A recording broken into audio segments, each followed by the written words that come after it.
मालिकेच्या येणाऱ्या पुढील काही भागामध्ये आपल्याला जबरदस्त असा ट्विस्ट पाहायला मिळणार आहे. एका झटक्यात कामिनीचा डाव गौरीने तिच्यावरच उलटून लावत राजनला त्या मुलीचे सत्य सांगून सरळ केलेलं असतं.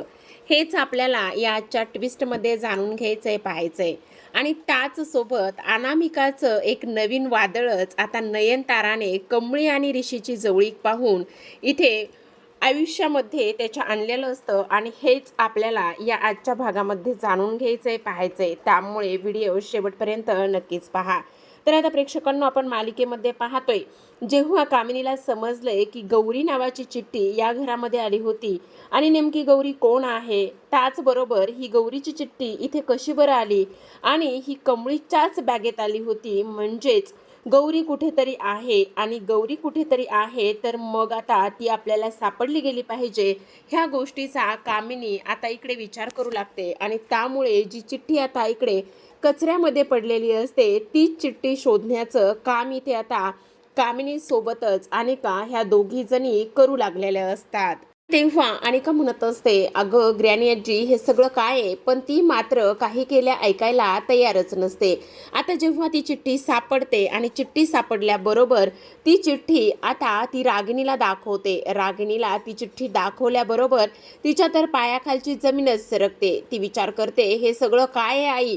अगं मी जेव्हा मार्केटमधून घरी येत होते तेव्हा मी तिथे त्याच गौरीला पाहिलंय. तिथे एक बाई आली होती, म्हणजे ती बाई दुसरी तिसरी कोणी नाही तर ती गौरीच होती. असा आता इकडे तिने मोठाच इथे स्फोट केलेला असतो, तो म्हणजेच की इकडे कामिनी समोर. आणि झालेला सगळा प्रसंग आता इकडे ती सांगू लागते. तेव्हा लगेच आता कामिनी म्हणत असते, काय बोलतेस तू रागिणी?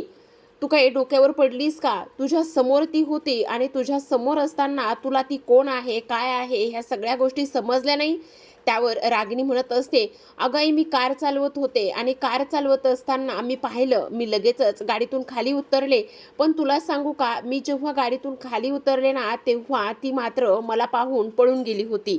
आता बघ ह्या चिठ्ठीत काय लिहिलं आहे.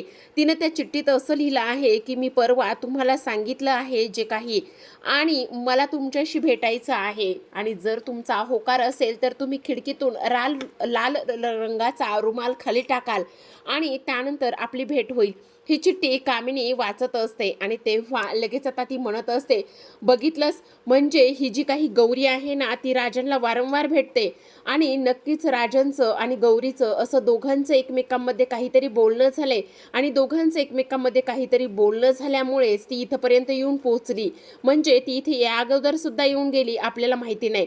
मग आता आपण त्या चिठ्ठीप्रमाणे सगळं करायचे.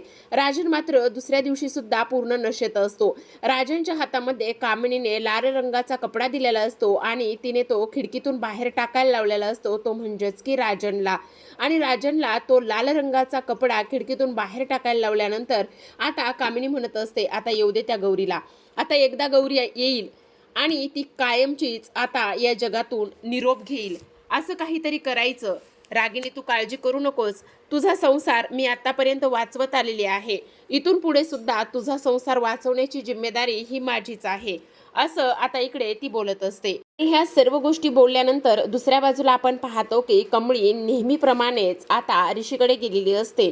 आणि ऋषीकडे गेल्यानंतर कॉलेजमध्ये काय होतंय काय नाही ह्या फारशा काही गोष्टी तिला माहिती नसतात. नयनतारा तिला म्हणत असते, अगं बरं झालं तू आलीस, कारण आता तुला ना एका मुलीचं स्वागताची तयारी करायची. तेव्हा कमळी म्हणत असते, कोणाचं स्वागत करायचे, कोणाची तयारी करायची?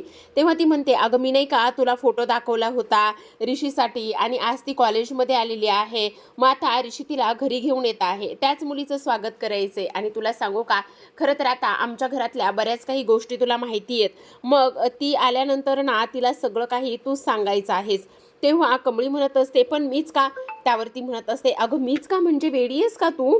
हे बघ, ऋषीची तू किती जवळची मैत्रीण आहेस, मग तूच तिला आमच्या घरातील सगळ्या गोष्टी सांगशील ना? तेव्हा ती म्हणत असते, बरं ठीक आहे. तेवढ्यातच आता ऋषीची गाडी येते आणि ऋषीच्या गाडीतच आता इकडे अनामिका आलेली असते आणि ती अनामिका असते कॉलेजची म्युझिक टीचर. आता ती ऋषी सोबत आल्यानंतर कमळी आणि त्याचबरोबर इकडे अनामिका ह्या दोघींची ओळख होते. तेव्हा ती म्हणत असते मी कमळी. तेव्हा अनामिका म्हणत असते खरं तर मला ना तुला भेटण्याची फार इच्छा होती बरं का.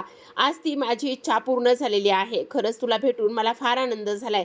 तेव्हा इकडे ती आता नयनतारा म्हणत असते कमळे जा बरं आपल्या हिला सर्व काही घर तू दाखवून घे. असं म्हणून ती आता लगेचच सर्व घर दाखवायला घेत असते. दुसऱ्या बाजूला आपण पाहतो की गौरी आता नयनताराला सांगून निघालेली असते की मला ना इकडे मंदिरामध्ये जायचं आहे आणि तेव्हा ती मंदिराच्या बहाण्याने पुन्हा एकदा इथे राजनला भेटण्यासाठी जाते. आता राजन हा खूपच वेगळ्या अवस्थेत असतो. कारण आता नयनतारा इथे अन्नपूर्णा मॅडमने डॉक्टरांना सुद्धा घरी बोलावून घेतलेलं असतं आणि जेव्हा डॉक्टर येतात तेव्हा आता इथे जो राजन आहे तो बाहेर आलेला असतो आणि तेव्हा पुन्हा त्याला गौरी दिसते. आता गौरी दिसल्यानंतर गौरी त्याच्या हाताला धरून बाजूला खेचते आणि म्हणत असते हे तुम्ही काय लावलंय, तुम्ही दारू का पेताय, हे बघा असं करू नका. स्वतःच्या आणि त्याचबरोबर इतरांच्या तब्येतीची काळजी घ्या. अहो ज्या पोरीला तुम्ही घरामध्ये घेऊन आलेला आहात ती पोरगी तुमची आहे, तुम्ही त्या पोरीचा बाप आहात. असं म्हटल्यानंतर तो म्हणत असतो तू खोटं बोलतेस. तेव्हा ती म्हणत असते नाही मी खोटं बोलत नाही. मी तुमची आपल्या संसाराची आपल्या प्रेमाची माझ्या गेलेल्या आबांची आणि आपल्या लेकीची कमळीची शपथ घेऊन सांगते की ती तुमचीच मुलगी आहे. असं म्हटल्यानंतर लगेचच आता इकडे राजनला अन्नपूर्णा आवाज देत असते. तेव्हा राजन म्हणत असतो गौरे तू हे खरं सांगतेस ना, मग तू आता इथून कुठेच जाणार नाहीये समजलं. तेव्हा ती म्हणते मला इथे नाही थांबता येणार. मी एकदा माझ्या मनाची मनस्थिती समजून घ्या.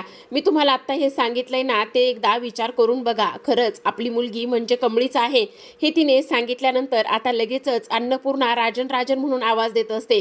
ते कामिनीला तर जी काही गौरी आहे तिने थोडं सुद्धा कानोसा लागून दिलेला नसतो आणि ती राजनला भेटून झालेलं असतं. आता कमळी सुद्धा ताबडतोब घरी निघून आलेली असते, निंगी असते आणि त्याच वेळेला डॉक्टर आता राजनला चेक करायला आलेले असतात. फक्त आणि फक्त गौरी त्याला भेटली त्याच इच्छेने आणि त्याचबरोबर त्याच गोष्टीमुळे आता राजन पूर्ण बरा होऊ लागलेला असतो. कमळी जेव्हा त्याच्याकडे जाते आणि तेव्हा ती म्हणत असते काय चाललंय राजन काका, तुम्ही असं करू नका ना प्लीज. तेव्हा राजन म्हणत असतो नाही ग कमळे नाही, माझं काहीतरी चुकत होतं. माझी गौरी आहे, माझीच आहे ती आणि माझी पोरगी तूच आहेस. तेव्हा कमळी म्हणत असते राजन काका काय बोलताय तुम्ही, हे बघा असं बोलू नका. तेव्हा तो म्हणत असतो नाही, आतापर्यंत मी तुला माझी मुलगी बनवून आणलं होतं पण खरंच तू माझी मुलगी आहेस. आता सगळ्या गोष्टींची सगळ्या प्रश्नांची इथे उत्तरं मिळालेली आहेत. तेवढ्यातच आता इकडे कमळी अन्नपूर्णाकडे जाते आणि अन्नपूर्णाने ताबडतोब डॉक्टरांना बोलवून घेतलेलं असतं. तेव्हा कमळी म्हणत असते खरं तर तुम्हाला डॉक्टरांना बोलवायची काही गरज नाहीये. खरं सांगू का इकडे राजन काका आता पूर्ण बरे आहेत. तेव्हा ती म्हणत असते अगं असं काय करतेस काका, काय म्हणतेस. नाही सॉरी बाबा आता बरे आहे, ते सवय झाली ना त्यामुळे हे सगळं काही होतंय.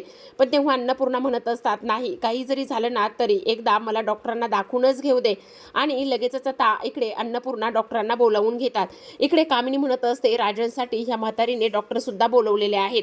काय चाललंय ना तेच काही कळत नाही असं सुद्धा आता इकडे ती लोक बोलत असतात. त्याच वेळेला आपण पाहतो की इकडे आता डॉक्टर आलेले असतात आणि डॉक्टर म्हणत असतात हे बघा तुम्ही थोडंसं सावधगिरीने ह्या सर्व गोष्टी करा आणि तुमच्या जीवावर सुद्धा बेतू शकतं जर तुम्ही असं सततच ड्रिंक घेत राहिलात तर. तेव्हा राजन आता इकडे अन्नपूर्णाची शपथ घेतो आणि म्हणत असतो डॉक्टर साहेब तुम्ही अजिबात काळजी करू नका, मी इथून पुढे अजिबात ड्रिंक घेणार नाही. तेवढ्यातच आता दाराशी वाकूनच गौरी हे सगळं काही पाहत असते. रागिनी म्हणत असते खरं खरं सांग राजन, तुला कोण आलं होतं भेटायला, ती गौरी आली होती ना भेटायला, खरं खरं सांग. तेव्हा आता राजन काहीच बोलत नाही. पण आता अन्नपूर्णा म्हणत असतात रागिनी तू हे काय बोलतेस, गौरी आली होती आणि ती तुला कशी माहिती. असं म्हटल्यानंतर आता लगेच कामिनी रागिनीकडे रागानेच पाहते. तर आता गौरीचं नाव निघाल्याबरोबर लगेच त्या गौरी राजनला बाय करते आणि दुरूनच हाताने खुणावत असते मी निघते म्हणून. असं म्हणून गौरी तिथून निघून जाते. तर प्रेक्षकांनो पाहत राहा कमळी. भेटूया तशाच एका नवीन एपिसोड.